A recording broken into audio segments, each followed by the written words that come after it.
Hello guys, welcome back to Cookie Mondays. Today we will be making homemade Somoas cookies.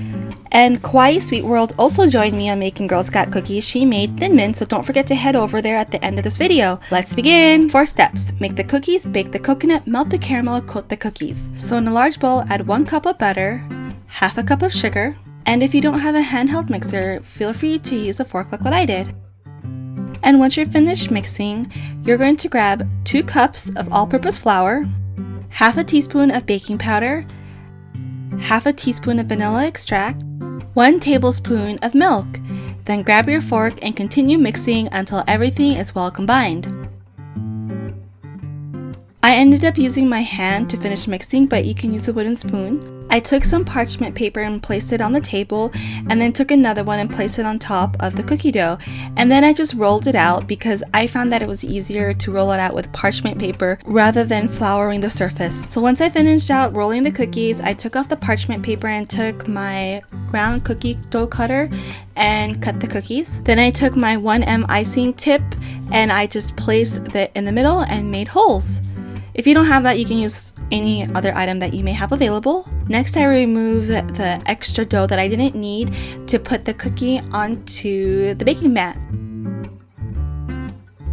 I baked the cookies at 300 degrees Fahrenheit for 9 to 11 minutes.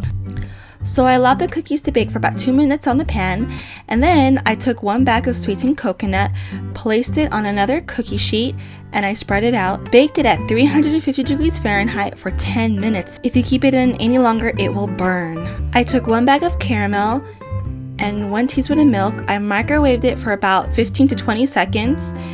And then once the coconut was finished baking, I added it to the melted caramel.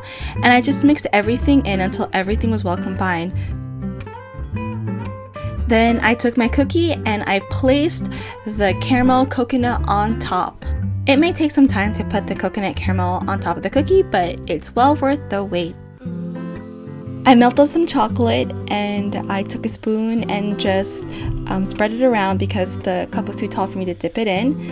And then once I finished spreading it all around, I placed it onto parchment paper, put some chocolate in a Ziploc, and drizzled it over the cookies, like so. Thanks to everyone who requested to make these Girl Scout cookies. Let me know in the comment what you want to see on the next Cookie Monday. And don't forget to head over to Kawaii Sweet World, where she shows you how to make Thin Mints. Thanks for watching, guys. See you on the next upload. Bye, guys.